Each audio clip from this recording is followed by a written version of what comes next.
जय हिंद दोस्तों, स्वागत है आप सभी लोगों का फिर से आज एक नए वीडियो में। कल हम लोगों ने समता के अधिकार तक अच्छे से पढ़ लिया था, तो आज हम लोग पढ़ेंगे स्वतंत्रता का अधिकार, जो कि कहाँ से कहाँ तक है। आर्टिकल 19 से 22 तक है। ठीक, स्वतंत्रता का जो अधिकार है इसमें आर्टिकल 19 और एक है आर्टिकल 21, ये दोनों बहुत ही ज़्यादा महत्वपूर्ण है ना। तो ये जो पूरे आर्टिकल हैं, आर्टिकल 19 से 22 तक हम लोग बहुत ही ज़्यादा अच्छे से पढ़ेंगे, एक एक चीज़ इसकी अच्छे से समझेंगे। इनमें से कुछ काफ़ी डायनेमिक है। सुप्रीम कोर्ट का जब से केशवानंद भारती वाला निर्णय आया था तब से है ना, एक एक अधिकार के कई महीने आ चुके हैं, मतलब काफ़ी डायनेमिक हो चुके हैं, गत्यात्मक हो चुके हैं। ठीक, तो आइए शुरू करते हैं। सबसे पहले तो यही पूछ देगा कि स्वतंत्रता का अधिकार जो है वो कौन आर्टिकल तक है, मतलब किस आर्टिकल से किस आर्टिकल तक है। तो हम लोगों को पता है कि आर्टिकल 19 से 22 तक है। अगर ये आ जाएगा तो हम लोग क्या करेंगे, 19 और 19 से 22 लगा देंगे। स्वतंत्रता का अधिकार कहाँ से कहाँ तक है, आर्टिकल 19 से 22 तक। अब देखिए, ये जो आर्टिकल है इसमें बहुत कन्फ्यूजन होती है। आर्टिकल 19 और ये आर्टिकल 19(1) है, ये इसके पार्ट हैं ABCDEF। एफ जो था उसके बारे में भी हम बताएंगे कि एफ हमने यहाँ पर क्यों नहीं लिखा है। ठीक, अब देखिए आर्टिकल 19(1) को हम लोग एक ट्रिक से याद करेंगे। बोस संग आया। ठीक, क्या है, बोस संग आया और ये साइलेंट है, बस व्यापार किया। ठीक, खाली यहाँ तक हम लोग देखेंगे। ये और जो है ये साइलेंट है, इससे मतलब नहीं है। अब देखिए ये ट्रिक जो है इसको याद कर लेना, तो आप लोगों को ये जो आर्टिकल 19 है इसमें कभी कोई प्रॉब्लम नहीं होगी, वो हमेशा के लिए रट जाएगा, याद हो जाएगा ना। तो ये ट्रिक आप लोग जरूर याद करना। ठीक, ट्रिक क्या है, बोस संग आया और बस व्यापार किया। अब देखिए बोस से क्या मतलब है। ठीक, ये जो बोस है, बोस में कौन से दो वर्ड उठाने, एक बो और एक सा। ठीक, तो बो से क्या है, बोलने की स्वतंत्रता। ठीक, फ्रीडम ऑफ स्पीच या फ्रीडम ऑफ एक्सप्रेशन। ठीक, इसमें बहुत से आ जाते हैं। ठीक, एक तो है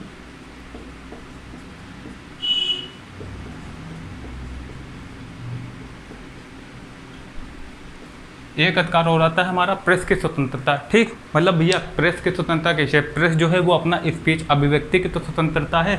देखिए ये याद रखना, बोलने की स्वतंत्रता में क्या क्या अर्थ हैं, कौन कौन से अर्थ हैं इसके। एक तो अभिव्यक्ति, हम लोग कुछ एक्सप्रेस कर रहे हैं, ठीक, वो स्वतंत्रता है।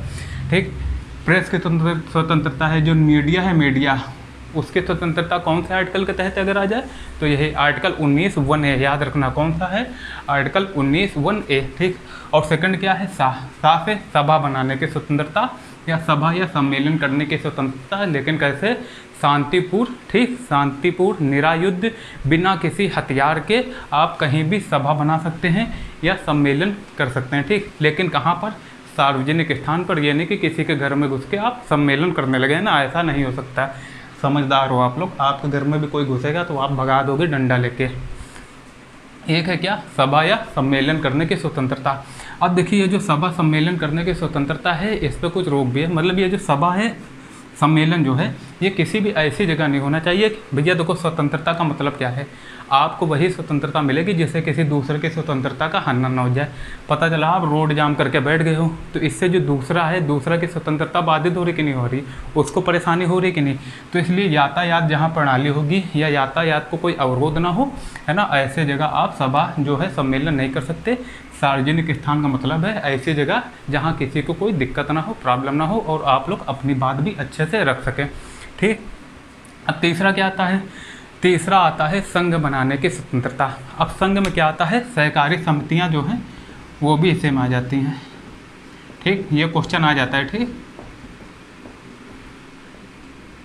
सहकारी समितियां जो हैं, तो संघ में देखिए क्या क्या आ जाएगा, संघ बनाने की स्वतंत्रता। एक तो सहकारी समिति बना सकते हैं, ठीक, हम लोग मतलब भारत का नागरिक कोई भी।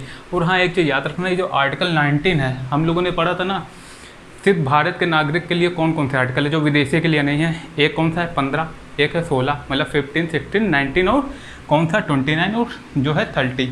मतलब कि एक 15 है, एक 16 है, एक 19 है, एक 29, एक 30 है। ठीक, ये जो है ये सिर्फ भारत के नागरिक को, मतलब कि हम लोगों को ही मिले हुए हैं, बाकी विदेशियों को नहीं मिले हुए हैं। तो यही याद रखना आप लोग। ठीक, ये मतलब राज्य के विरुद्ध जो है, राज्य के विरुद्ध ये अधिकार मिले हुए हैं, ना कि किसी मतलब निजी के विरुद्ध नहीं है ना, निजी अधिकार नहीं है ये। अब देखिए कि कोई भी विदेशी आ जाए कहते ये तो मेरे अधिकार का हनन हो रहा है, मेरे खुद का है ना, तो वो जो है वो यहाँ पर ऐसा नहीं है। अब देखिए संघ में क्या गया, संघ बनाने की। संघ में देखिए कौन कौन से संघ बना सकते हैं, संगठन, संघ से मतलब संगठन, संगठन, अब जैसे बीजेपी है, कोई पार्टी है, ये भी तो एक संगठन है। आप अपनी कोई पार्टी बना सकते हैं, कोई राजनीतिक दल बना सकते हैं, किसी प्रकार का कोई भी संगठन बना सकते हैं। सपा, बसपा, बीजेपी, आम आदमी पार्टी, ये सब क्या है, ये संगठन ही है, ठीक। तो ये जो अधिकार है ये सभी को मिला हुआ है। अगर आपके अंदर भी वो गुण है, आपको लगता है आप देश की सेवा कर सकते हो, आप अच्छे से राजनीति कर सकते हो, लोगों की मदद कर सकते हो, या आपको लगता है, तो आप अपनी बात जो है जनता तक पहुंचा सकते हो। जनता आपको सपोर्ट करेगी। इसके कुछ रूल होते हैं, संगठन कौन सा जो है संगठन का मतलब हर प्रकार का संगठन होता है। कौन सा राष्ट्रीय है, इसके अलग मायने हैं, उसके अलग कुछ रूल हैं। राष्ट्रीय है, कौन सा स्थानीय है ना, ये सब टाइप का होता है। अब देखिए, अब एक आता है आने जाने की स्वतंत्रता, ठीक। बो से बोलने की स्वतंत्रता, ये याद रखना आप, ठीक। ये ट्रिक, बो से संग आया और बस व्यापार किया। तो सबसे पहले क्या है, बोलने की स्वतंत्रता, जो कि हम लोग समझ गए। इसमें प्रेस की स्वतंत्रता आती है, फ़ोन टैपिंग के विरुद्ध अधिकार आता है, ठीक। किसी भी चीज़ को जानने का भी अधिकार आता है ना, समझ गए ना। अब सेकंड है सा का मतलब सभा बनाने या सम्मेलन करने की स्वतंत्रता। ये भी हम लोगों ने अच्छा समझ लिया, निरायुध या बिना किसी हथियार के हम लोग कहीं भी सभा या सम्मेलन कर सकते हैं। अब संघ बनाने की स्वतंत्रता, संगठन बनाने की स्वतंत्रता, ठीक। अब संगठन से आशय यह है कि आप संगठन बना सकते हो, लेकिन इसमें ये याद रखना, हड़ताल करने की स्वतंत्रता नहीं है। हड़ताल जो है वो एक अलग कंपनी, वो अधिनियम बनाया गया है, लेबर वो जो अधिनियम बनाया गया है, कंपनी है ना, कंपनी एक अधिनियम बनाया गया, उसके तहत उसमें ये दिया गया है अधिकार है ना, कानूनी या विधिक अधिकार टाइप का है हड़ताल करने का। हड़ताल करने का जो अधिकार है वो आपका फंडामेंटल राइट नहीं है, मौलिक अधिकार नहीं है। अगर क्वेश्चन आ जाएगा कि निम्नलिखित में से कौन सा अधिकार स्वतंत्रता का अधिकार नहीं है या मौलिक अधिकार नहीं है, ठीक, मौलिक अधिकार नहीं है, तो अगर इनमें से कुछ दिया रहेगा और एक दिया रहेगा आपको हड़ताल का अधिकार, तो आप लोग याद रखना, क्वेश्चन आ चुका है, हड़ताल का जो अधिकार है वो फंडामेंटल राइट या मौलिक अधिकार नहीं है। अब एक आता है हाँ, आने जाने की स्वतंत्रता। देश के अंदर देखिए आप कहीं भी आ जा सकते हैं, हाँ, लेकिन एक चीज़ याद रखना, एक शब्द आया है देश के अंदर, ठीक। देश के अंदर तो ये आर्टिकल 19(1)(d) हो गया। देश के अंदर आप कहीं भी आने जाने की स्वतंत्रता है आपको, लेकिन देश के बाहर, आप कहीं देश के बाहर जा रहे हैं, तो अगर आप देश से बाहर निकल गए ना, तो अब ये आ जाता है आपकी प्राण एवं दैहिक स्वतंत्रता, ठीक। प्राण एवं दैहिक स्वतंत्रता के अंतर्गत आ जाता है। ये केस हुआ था निजता के मामले में, है ना, प्राण एवं दैहिक स्वतंत्रता वाला एक हुआ था, ठीक। मेनका गांधीवाद था, ठीक, मेनका गांधीवाद एक हुआ था। उसमें सुप्रीम कोर्ट ने ये आदेश दिया था कि अगर कोई बाहर जा रहा है तो ये इसकी प्राण, भैया अपना शरीर लेके जा रहा है ना, तो प्राण और शरीर लेके, तो ये इसकी प्राण एवं दैहिक स्वतंत्रता के अंतर्गत आ गया। तो ये आ जाता है आर्टिकल 21। ये तो देश के अंदर हो गया, लेकिन अगर देश के बाहर अगर पूछ दें तो क्या हो जाएगा, ये आर्टिकल 21, प्राण एवं दैहिक स्वतंत्रता। अभी हमने आपसे कहा था कि जो आर्टिकल 21 है काफ़ी डायनेमिक हो चुका है ना, आए दिन सुप्रीम कोर्ट के बहुत सारे निर्णय आए हैं, जिससे आर्टिकल जो 21 में ये काफ़ी ज़्यादा डायनेमिक गत्यात्मक हो चुका है। इसके बहुत सारे अर्थ निकलेंगे, बहुत सारे मायने हैं। अगर आपको अच्छी हवा नहीं मिल रही है तो आपके जीने का अधिकार का हनन हो रहा है, आपको खाना नहीं मिल रहा है अच्छा, है ना, रहने की व्यवस्था नहीं है, अच्छा यातायात नहीं मिल रहा है या अच्छा अस्पताल नहीं मिल रहा है, तो ये सब किसका कर्तव्य है, ये सब राज्य का कर्तव्य है। कर्तव्य नहीं बल्कि अब तो ये सरकार ने फंडामेंटल राइट्स हम लोग का बना दिया है। तो अब राज्य के ऊपर ये बाध्य तरीके से, है ना, ये बाध्य हो चुका है कि हम लोगों को अच्छी लाइफ के लिए जीने के अधिकार के तहत जो भी चीज़ें जरूरी हैं वो राज्य दे, ठीक। अब देखिए, बसने का अधिकार हो गया, ठीक, देश के अंदर कहीं भी आने जाने की स्वतंत्रता। लेकिन अगर कोई HIV एड्स पीड़ित है, ठीक, या मान लीजिए कोई, अब जैसे कोरोना वायरस था, है ना, तो ऐसे समय में जो है कोई किसी पे रोक लगा सकता है या सरकार भी लगा सकती है ऐसी परिस्थिति में। और मान लीजिए कोई SC/ST क्षेत्र है, उनकी जो संस्कृति है, ठीक, उनकी संस्कृति है और उनकी जो कल्चर है, उनके रहन सहन का तरीका है, उनका जो नेचुरल रहन सहन है, उसको बचाने के लिए या उसको सेव करने के लिए, उसको संरक्षित करने के लिए सरकार जो है वो किसी भी SC/ST क्षेत्र में अन्य लोगों का आवागमन या आना जाना प्रतिबंधित कर सकती है, जो कि किए हुए भी हैं बहुत सी जगह। अब एक है बसने की स्वतंत्रता। बसने की स्वतंत्रता से आशय है कि हम लोग जो है देश में कहीं भी बस सकते हैं, कहीं भी रह सकते हैं, वही SC/ST वाला छोड़ के जो भी जनजातीय क्षेत्र हैं, ठीक। वहाँ छोड़ के बाकी हम लोग कहीं भी बस सकते हैं। एक अपवाद था, मतलब कि हम लोग निवास नहीं ले सकते, निवास नहीं कर सकते हैं या ज़मीन नहीं खरीद सकते। कहाँ? जम्मू कश्मीर, जो कि आर्टिकल 35A के तहत दिया गया था उन लोगों को एक विशेष दर्जा, वो अब हट गया है ना। कुछ संशोधन उसमें हुआ है आर्टिकल 370 में, वो अब हट गया है 35 से, है ना। तो अब जो है ये बसने की जो स्वतंत्रता है वो हम लोग पूरे भारत में कहीं भी बच सकते हैं, ठीक। और ये कौन था? ये आबाद संचरण की, कहीं भी आ जा सकते हैं पूरे भारत में। और देखिए बसने में ये भी आ जाएगा घूमने का, है ना। बसने का मतलब रह रहे तो वहाँ घूम भी रहे हैं। अब देखिए इसको देखो, एक तो आप ट्रिक से याद कर लो, एक ऐसे भी याद कर लो।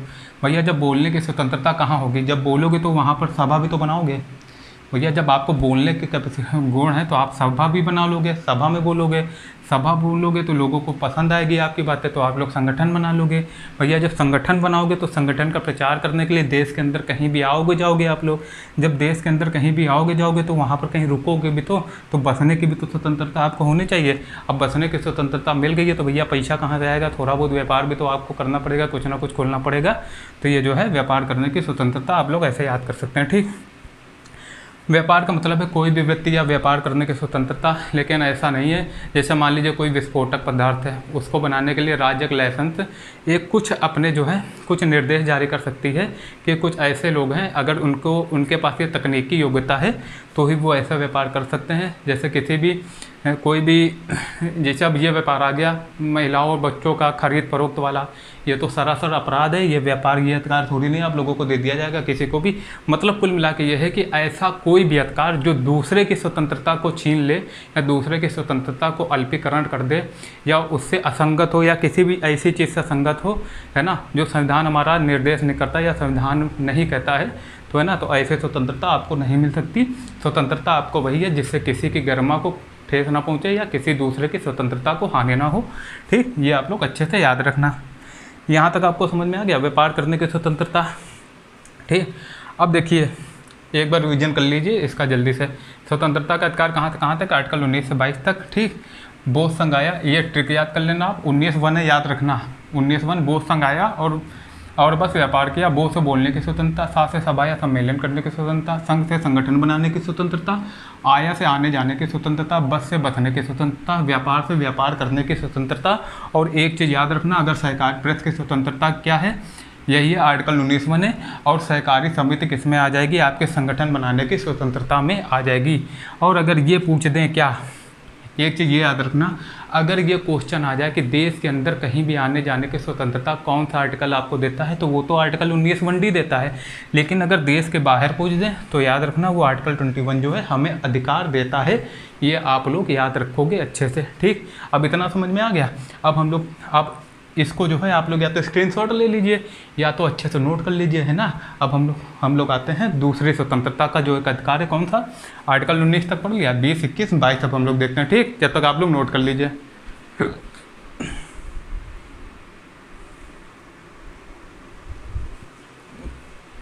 अब हम लोग देखेंगे दोस्तों, अब हम लोग देखेंगे आर्टिकल 20, ठीक। अपराध के लिए दोष सिद्ध के संबंध में संरक्षण। मतलब अगर देखिए ज़रूरी तो है नहीं, जब तक अपराध किसी का सिद्ध नहीं हो जाता, जब तक उसको कोर्ट सज़ा नहीं सुना देती, तब तक ये तो कहा नहीं जा सकता कि वो रियल में दोषी है। क्योंकि कितने बेगुनाह जो हैं वो मुकदमा लिखने के बाद कितने लोग बेगुनाह साबित होते हैं। और हकीकत तो यह है कि अपने जैसी कानून व्यवस्था है या न्याय व्यवस्था है, बहुत से बेगुनाहों को भी सज़ा दे दी जाती है या मिल जाती है ना। ऐसा हुआ है, ऐसा खुद लोगों ने देखा है। जैसे कि हमने कल आपको बताया, एक तो देर से न्याय मिलता है। जैसे कि एक को 75 साल की उम्र, 23 साल में उसको न्यायिक हिरासत में लिया गया, है ना। और फिर उसके बाद क्या हुआ, और वो 75 साल में छोड़ा गया, ना उसको अपने खिलाफ कोई वकील करने का मौका मिला, ना खुद को बेगुनाह साबित करने का मौका मिला। ये कानून की लचीली प्रक्रिया के अनुसार ही ऐसा हुआ था, ठीक। न्याय व्यवस्था की भी।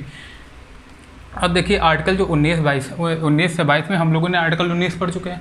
अब हम लोग क्या पढ़ेंगे? आर्टिकल 20। आर्टिकल 20 देखिए क्या कहता है। आर्टिकल 20 कहता है अपराध के लिए दोष सिद्ध के संबंध में संरक्षण। भैया अगर जो दोष सिद्ध है, किसी न किसी का कोई दोष ऐसे थोड़ी सिद्ध कर देगा, वो तो कोर्ट करेगी ना। दोष सिद्ध के संबंध में संरक्षण मतलब वो कैसे खुद को संरक्षित कर सकता है, संविधान कैसे उसको संरक्षण देता है कि वो अपने दोष सिद्ध के मामले में खुद को बेगुनाह साबित कर सकता है कि अगर उस पर कोई फर्जी का वो लगाया गया हो। सबसे पहले तो कोई पूर्व पद, एक तो दो, देखिए इसमें कौन कौन से रियायतें दी गई हैं सज़ा के मामले में, ठीक। एक तो है कोई पूर्व पद प्रभाव कानून नहीं, मतलब कि इसका मतलब क्या है, इसका मतलब है कि देखिए दो मतलब इसके, एक तो है कानून का उल्लंघन, जैसे मान लीजिए किसी कानून का उल्लंघन किया, ठीक, किसी ने किसी कानून का उल्लंघन किया, लेकिन वो कानून जो है वो लिखा होना चाहिए कि इस कानून के तहत कोई सज़ा है। भैया पता चला किसी ने, कोई छोटा बच्चा किसी दुकान में चोरी करके किसी ने बिस्कुट खा लिया तो उसको सज़ा थोड़ी दे दोगे। या मान लीजिए कि किसी ने किसी के नल से जाके पानी पी लिया, बाहर नल लगा हुआ है उससे पानी पी लिया और वो नहीं पीने दे रहा है, तो ये कानून में थोड़ी नहीं लिखा, बल्कि ये तो अपराध है जो कि अस्पृश्यता में आता है, अपराध हो जाता है। तो कुल मिला के ये कहना चाहता है कि जब कोई विधि जो कि लिखा गया है जिसके लिए दंड लिखा गया है, ठीक, ऐसी किसी विधि का उल्लंघन करेगा तभी उसको सज़ा मिलेगी, अन्यथा नहीं। ये नहीं कि किसी भी कुछ भी करने पर पुलिस उठा ले जाए या कोई सज़ा सुना दे, कोर्ट सज़ा सुना दे। सज़ा तभी सुना सकता है जब ऐसे किसी कानून का उल्लंघन किया गया हो जो कि जिसके लिए सज़ा दी गई हो या लिखी गई हो, ठीक। अब दूसरा, अपराध के समय की विधि के अनुसार ही सज़ा। अब मान लीजिए कि उसने किसी कानून का उल्लंघन किया, ठीक, उसने किसी कानून का उल्लंघन किया और मुकदमा जो है चलते चलते या कोर्ट ने सज़ा सुनाते सुनाते हो गए 2 से 3 साल निकल गए, ठीक, इतना टाइम लग गया है ना उसको कोर्ट जो मुकदमा सुनने में, जज को। अब ऐसा हुआ कि मान लीजिए उसने किसी को जख्मी किया, तब उस जो विधि थी उसकी जो सज़ा थी, उस कानून के उल्लंघन की सज़ा थी 7 साल, और 2 साल बाद जो थी उसी कानून की सज़ा कितनी होगी, 12 साल कर दी गई। तो उसको 12 साल की सज़ा नहीं होगी, उसको 12 साल की सज़ा नहीं होगी। देखिए लिखा है अपराध के समय की विधि के अनुसार ही सज़ा। जिस टाइम उसने अपराध किया था उस समय जो विधि थी उस अनुसार ही उसे सज़ा मिलेगी, ठीक, उसी के अनुसार उसकी सज़ा 7 साल थी तब तो 7 साल मिलेगी, 12 साल नहीं मिलेगी, ठीक। ये आप लोग अच्छे से समझ गए। अब देखिए दूसरा क्या कहता है दोहरी क्षति नहीं। दोहरी क्षति नहीं से मतलब ये है कि एक अपराध के लिए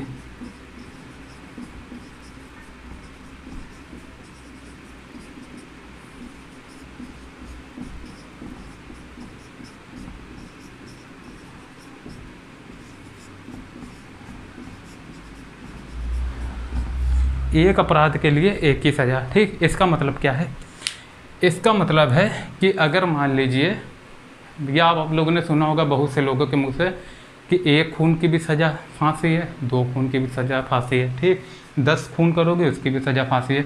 तो कुल मिला के ये कहना चाह रहा है कि एक अपराध के लिए एक ही सज़ा। अगर किसी ने एक अपराध किया है तो उसके लिए उसको 2 बार सज़ा नहीं मिलेगी और ना ही दोगुनी सज़ा मिलेगी। भले उसने एक अपराध किया हो, है ना, एक अपराध को 2 बार किया हो, लेकिन उसके लिए जो सज़ा है वो एक ही रहेगी, ठीक। अब जो है तीसरा क्या कहता है, ये कहता है स्व अभिशंसन नहीं। स्व अभिशंसन नहीं मतलब किसी को स्वयं के खिलाफ गवाही, किसी को स्वयं के खिलाफ गवाही देने के लिए बाध्य नहीं किया जाएगा।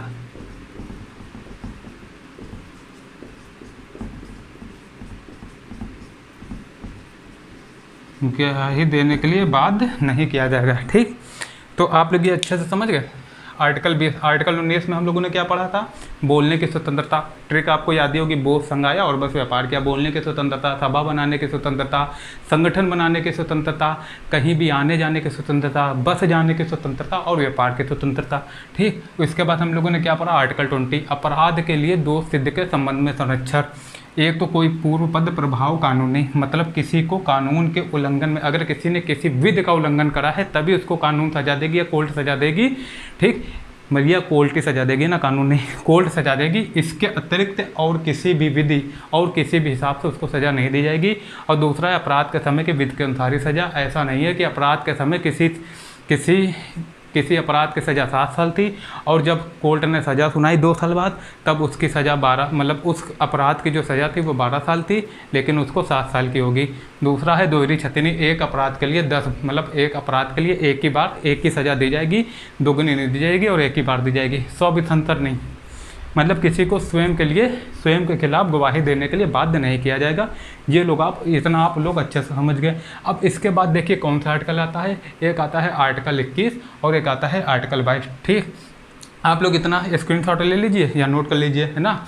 हम लोग इसके बाद क्या पढ़ेंगे, आर्टिकल 21 पढ़ते हैं, ठीक। आप लोग नोट कर लीजिए।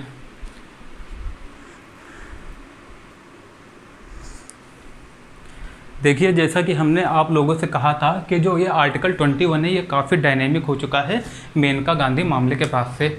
मेनका गांधी मामला जो था उसमें विदेश यात्रा का जो अधिकार था वो सुप्रीम कोर्ट के सामने आया, न्यायालय के सामने आया। तो न्यायालय ने ये कहा कि ये जो विदेश यात्रा करने का अधिकार है ये प्राण एवं दैहिक स्वतंत्रता है। इसको जो है ये आर्टिकल 21 के अनुसार, है ना, ये आर्टिकल 21 के अकॉर्डिंग आता है, प्राण एवं दैहिक स्वतंत्रता का अधिकार, है ना। तो इससे जो था न्यायालय ने और भी बहुत सारे इसको डायनेमिक किया आर्टिकल 21 को। और देखिए जो मेन चीज़ें हैं हमने आपके सामने लिख दी हैं, जो अक्सर एग्जाम में पूछ लिया जाता है ना, वो आप लोग याद रखना। स्वच्छ पर्यावरण या किसी हानिकारक उद्योग है उसके विरुद्ध अधिकार, है ना। आपके भैया देखिए, अगर स्वच्छ पर्यावरण होगा तभी तो आप जी पाएंगे। अगर कोई हानिकारक उद्योग लगा दिया जाए, जैसे कि एक मामला हुआ था आप लोगों को याद है, वो जो कौन सी फैक्ट्री थी, एक मिसाइल का एक जो गैस निकली थी, बहुत ही खतरनाक गैस निकली थी, उससे कितने लोगों की, है ना, कितने लोगों की आसपास की जान चली गई थी, है ना। तो उसके विरुद्ध जो अधिकार, क्योंकि सीधा सीधा जान जा रही है तो हम लोगों का जो अधिकार है जीने का अधिकार उसका हनन हो रहा है। तो काफ़ी जो है सुप्रीम कोर्ट ने एक लॉजिकल वे में इसको काफ़ी डायनेमिक किया है। एक स्वच्छ पर्यावरण का अधिकार, जीवन रक्षा का अधिकार, ठीक। जीवन रक्षा, खुद की आत्मरक्षा कर सकते हैं। आपने देखा होगा बहुत से लोग आत्मरक्षा में, डिफेंस में, है ना, अगर कोई या किसी को कोई मारने आ रहा है तो वो खड़ा थोड़ी नहीं रहेगा। ये जीवन रक्षा का अधिकार यहीं से आदमी को मिला है, आत्मरक्षा का अधिकार। तीसरा है निजता का अधिकार, प्राइवेसी का अधिकार, ठीक। प्राइवेसी का अधिकार जो है वो याद रखना। ये निजता का अधिकार आर्टिकल 19 में मत लगाना, याद रखना, इसमें कन्फ्यूजन हो जाएगी निजता देख के, ठीक। निजता का अधिकार जो आर्टिकल 21 के तहत है। हथकड़ी लगाने के विरुद्ध अधिकार, किसी को कोई अगर हथकड़ी लगा रहा है ना, मतलब कि वो जो है पुलिस हथकड़ी लगा रही है तो इसके विरुद्ध भी अधिकार प्राप्त है हमें। तीसरा है देर से फांसी के विरुद्ध भी अधिकार है। और चौथा विदेशी यात्रा करने का अधिकार है। और एक अधिकार और है जो कि पहले राज्य के निदेशक तत्व में है अभी भी, है ना, लेकिन अब इसको क्या है फंडामेंटल राइट बना दिया गया है। ये है तुम्हारा आर्टिकल 21 है। सबसे पहले तो ये देखिए, अगर कैपिटल है इसका मतलब है ये बाद में जोड़ा गया है, अगर स्मॉल है तो ये संविधान में पहले से था, ठीक। अब देखिए आर्टिकल 21 में एक क्वेश्चन आ जाएगा कि ये कौन से संविधान संशोधन के तहत ऐड किया गया। तो ये याद रखना, ये जो था 86वां 86 कॉन्स्टिट्यूशनल अमेंडमेंट, है ना, 86वां संविधान संशोधन 2002 के तहत, 2002 के तहत जो है इसको मूल अधिकार बनाया गया, आर्टिकल 21 में रखा गया। ये क्या कहता है, ये कहता है 14 साल की उम्र तक, 14 साल की एज तक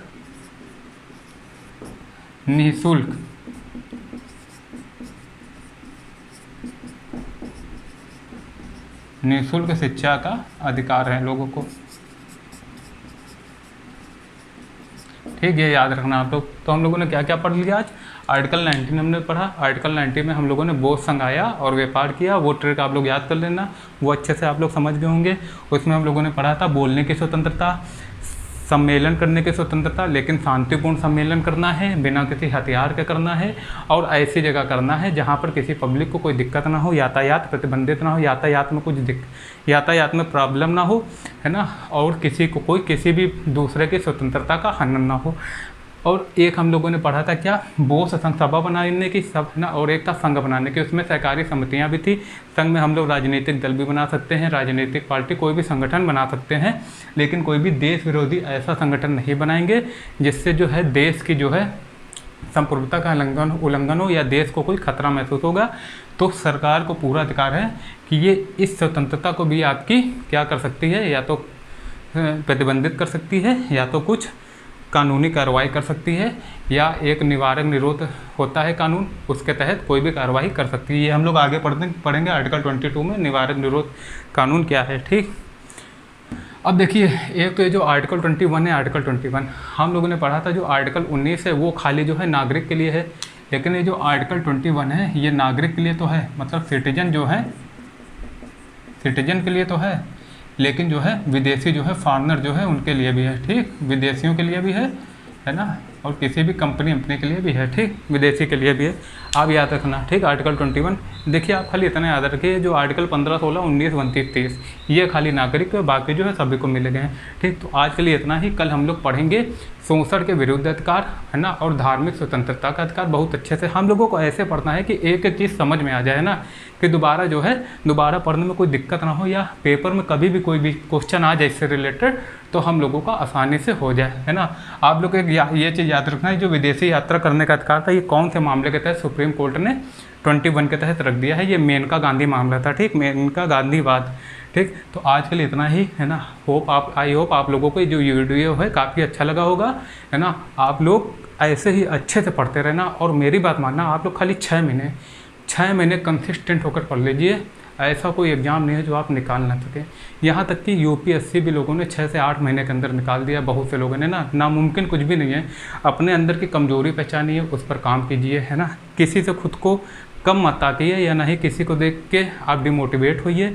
अपनी कमी पहचानिए, उसको सुधारिए, और उस पर कंसिस्टेंट जो है बने रहिए, सुधारते रहिए। आप एक दिन जिसको आप बहुत बड़ा समझ रहे हो, या ऐसा लग रहा हो कि आपसे बहुत आगे है, आप खुद उससे आगे हो जाएंगे। एक पॉजिटिव में, ये नहीं अहंकार के तौर पर नहीं, एक अच्छे तरीके से। अगर कंपटीशन करना है तो अच्छे तरीके से करो, एक पॉजिटिव तरीके से, ना कि किसी को देख के अंदर से वो हो जाओ कि यार हमसे नहीं होगा, ये ऐसा है, इसके पास ये है, वो है। ये सब बहाने होते हैं। आप जो है बहुत अच्छे से सब कुछ कर सकते हो, हमें पता है, लोग करते हैं, आपके आसपास भी लोगों ने किया होगा। लेकिन गलती क्या है, हम लोग छोटी छोटी चीज़ों की गलती करते हैं, कंसिस्टेंट नहीं रहते हैं, डेली पढ़ते नहीं हैं। कहीं मन आ गया घूमने का तो वो जो है डोपामिन जो है फर्जी की जगह हम लोग रिलीज़ किया करते हैं अपना, ठीक। तो आज के लिए इतना ही दोस्तों। कल हम लोग पढ़ेंगे क्या, शोषण के विरुद्ध अधिकार, धार्मिक स्वतंत्रता का अधिकार, और जो संविधान की आत्मा जिसे कहा है किसने, डॉक्टर भीमराव अंबेडकर जी ने, संवैधानिक उपचारों का अधिकार, वो अच्छे से पढ़ेंगे। तब तक के लिए आप लोग इसको अच्छे से पढ़िए, और भी सब पढ़ते रहिए। मैथ के वीडियो भी मेरे चैनल में आएंगे, ठीक। आप लोग खाली डेली बने रहिए, सपोर्ट कीजिए, इसको शेयर कीजिए ना, जिससे कि हमारे चैनल के रीच बढ़े, है ना। तो थोड़ा मोटिवेशन मिले, और आगे चल के जो है बहुत अच्छे से आपको कंटेंट मिलेगा। अभी तो ये वाइट बोर्ड में बहुत कुछ इसमें हम लिख नहीं पाते हैं ना, समय की कमी के वजह से, है ना। एक बार डिजिटल बोर्ड आ जाएगा तो आप लोगों को बहुत मज़ा आएगा, ठीक। तो धन्यवाद दोस्तों, है ना। आशा करता हूँ कि बहुत अच्छा लगा होगा ये लेक्चर आपको, है ना। आप लोग अच्छे से पढ़ते रहिए, स्टे ट्यून्ड रहिए, सभी को खुश रखिए, घर पे अपने माँ बाप के लिए पढ़िए, दुनिया को अभी मत देखिए। ये देखिए आपके लिए सबसे ज़्यादा ज़रूरी क्या है, सिर्फ वही कीजिए, ठीक। धन्यवाद।